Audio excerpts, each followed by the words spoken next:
نحمده ونصلي علی رسولہ الکریم اما بعد۔ ترجمے والے قرآن پاک کا صفحہ نمبر 831، 23واں پارہ، سورہ یاسین، 5واں رکوع، آیت نمبر 69 تا 73۔ اعوذ باللہ من الشیطان الرجیم، بسم اللہ الرحمن الرحیم، وما علمناه الشعر وما ينبغي له إن هو إلا ذكر وقرآن مبين لينذر من كان حيا ويحق القول على الكافرين أولم يروا أنا خلقنا لهم مما عملت أيدينا أنعاما فهم لها مالكون وذللناها لهم فمنها ركوبهم ومنها يأكلون ولهم فيها منافع ومشارب أفلا يشكرون۔ صدق اللہ العظیم۔ پچھلی آیات میں توحید کا تذکرہ چل رہا تھا، سورت کے شروع سے رسالت کا تذکرہ چل رہا تھا، پھر وہ ایک قوم کا تذکرہ آیا، ان کی سزا کا تذکرہ آیا، تو پھر قیامت کا تذکرہ چل پڑا، اور قیامت میں جو کامیاب لوگ ہیں ان کی کامیابی کی اصل بنیاد جو ہے وہ عقیدہ ہے، تو پھر عقیدے میں سب سے اہم چیز توحید ہے، تو توحید کا تذکرہ چل پڑا، اور یہ بہت اہم ترین مضامین ہیں قرآن پاک کے، توحید، رسالت، قیامت، قرآن پاک کی سچائی۔ تو اللہ تعالیٰ نے فرمایا کہ جو توحید کے اقرار کرنے والے نہیں ہوں گے، مشرک ہوں گے، قیامت کے دن ان کو الگ کر دیا جائے گا، اور پھر وہ جھوٹ بولیں گے تو ان کے ہاتھ پاؤں کو بولنے کی قوت دی جائے گی، اور دنیا میں بھی ان کو سزا مل سکتی ہے۔ اب یہاں سے جو توحید کے منکرین کی طرف سے ایک اعتراض کیا جاتا تھا، اس کا جواب دیا جا رہا ہے۔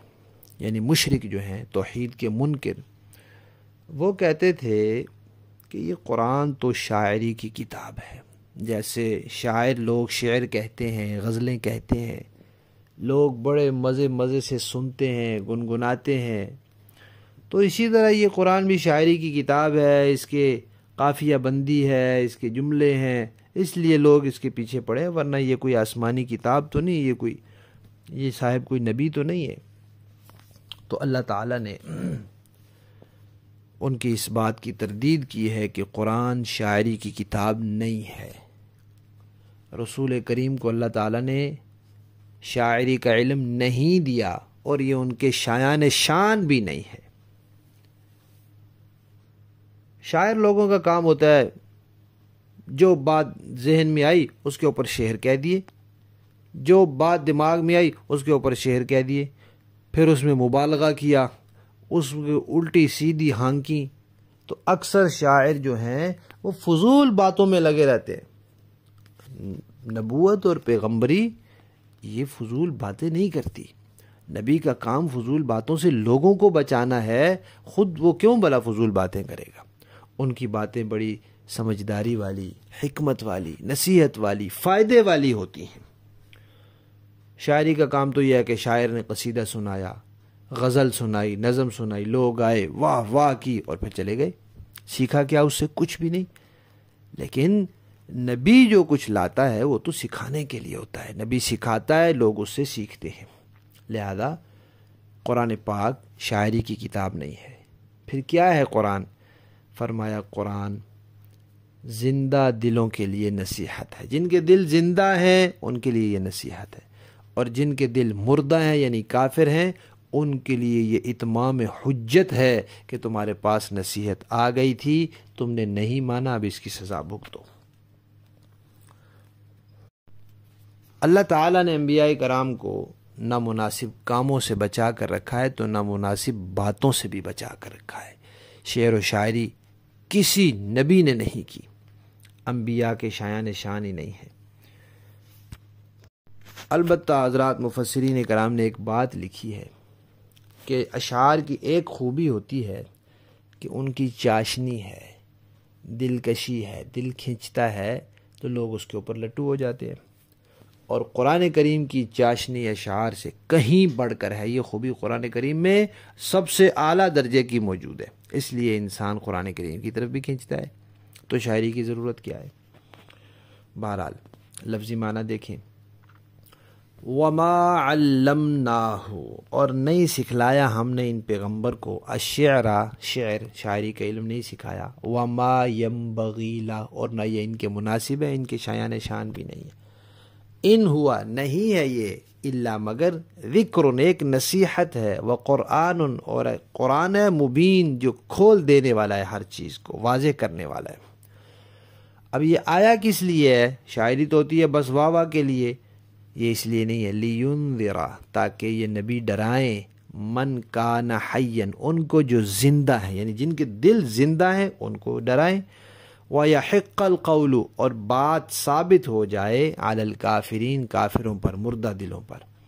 اولم یروا، کیا یہ لوگ نہیں دیکھتے، انا خلقنا، اب یہاں سے اللہ تبارک و تعالی اپنی قدرت کی کچھ نشانیوں کی طرف توجہ دلا رہے ہیں کہ قرآن میں بھی غور کرو، اور قرآن سے باہر جو کائنات کے اندر اللہ کی نشانیاں ہیں ان کو بھی دیکھو، کہ جانور اللہ نے پیدا کیے اور ان سے تم فائدے اٹھاتے ہو، کچھ کے اوپر تم سواری کرتے ہو، کچھ کو تم کھاتے ہو، ان سے تمہارے اور بھی فائدے ہیں، ان کا تم دودھ پیتے ہو، تو ان کے تم مالک بنے ہوئے ہو۔ اتنے طاقتور جانور، انسان کی طاقت اس کے سامنے کچھ نہیں، لیکن کس نے ان کو تمہارے قابو میں دیا؟ اللہ نے دیا۔ کس نے ان کو تمہارے فائدے کے لیے پیدا کیا؟ اللہ نے کیا۔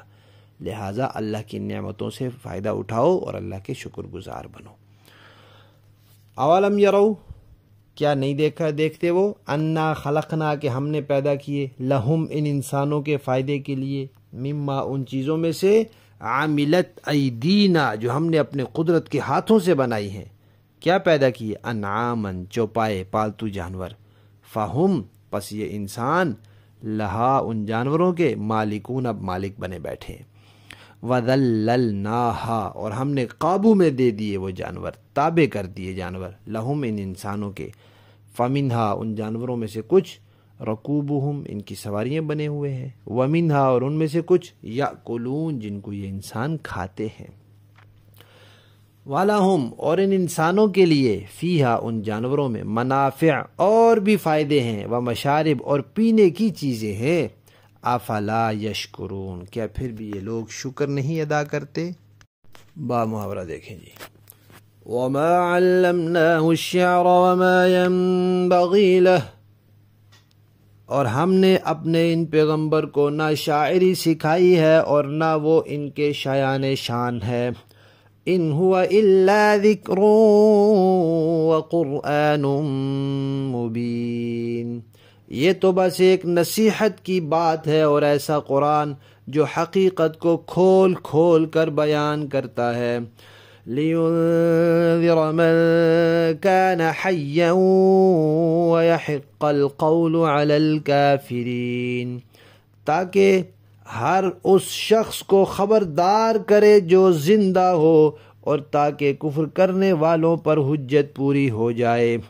اولم یروا انا خلقنا لهم مما عملت ایدینا انعاما فهم لها مالکون، اور کیا انہوں نے یہ نہیں دیکھا کہ ہم نے اپنے ہاتھوں کی بنائی ہوئی چیزوں میں سے ان کے لیے مویشی پیدا کیے اور یہ ان کے مالک بنے ہوئے ہیں، وَذَلَّلْنَاهَا لَهُمْ فَمِنْهَا رَكُوبُهُمْ وَمِنْهَا يَأْكُلُونَ، اور ہم نے یہ مویشی ان انسانوں کے قابو میں دے دیے، چنانچہ ان میں سے کچھ وہ ہے جو انسانوں کی سواری بنے ہوئے ہیں اور کچھ وہ ہیں جنہیں انسان کھاتے ہیں، وَلَهُمْ فِيهَا مَنَافِعُ وَمَشَارِبُ أَفَلَا يَشْكُرُونَ، اور انسانوں کو ان مویشیوں سے اور بھی فوائد حاصل ہوتے ہیں اور پینے کی چیزیں ملتی ہیں، کیا پھر بھی یہ شکر نہیں بجا لائیں گے؟ صدق اللہ العظیم۔ آج کی ان آیات میں ہمارے لیے سبق یہ ہے کہ قرآن کو نصیحت کی کتاب سمجھنا چاہیے۔ قرآن نہ تو محض کانوں کی لذت کے لیے سننا چاہیے کہ کوئی بہت ترنم سے پڑھتا ہے، بہت خوبصورت لہجے میں پڑھتا ہے۔ قرآن خوبصورت لہجے میں پڑھنا چاہیے، سننا چاہیے، لیکن صرف یہ مقصد نہ ہو کہ کانوں کی لذت کہ کان کو لطف آ رہا ہے، اور نہ ہی قرآن کا یہ مقصد ہو جی کہ ہم اس کو بس برکت کے لیے تعویذ کے طور پہ رکھ لیں، نہ یہ کہ صرف ایصال ثواب کے لیے ہم قرآن پاک پڑھیں اور بخش دیں۔ نہیں، قرآن پاک نصیحت کی کتاب ہے، اور نصیحت سے نصیحت انسان تب حاصل کرتا ہے جب اس کو سمجھتا ہے۔ تو قرآن کو سمجھنا اور قرآن کو سیکھنا یہ قرآن کا بنیادی مقصد ہے۔ اگر ہم یہ نہیں کر رہے تو ہم قرآن پاک کا حق ادا نہیں کر رہے۔ اللہ تعالی ہمیں قرآن پاک کے تمام حقوق ادا کرنے کی توفیق عطا فرمائے۔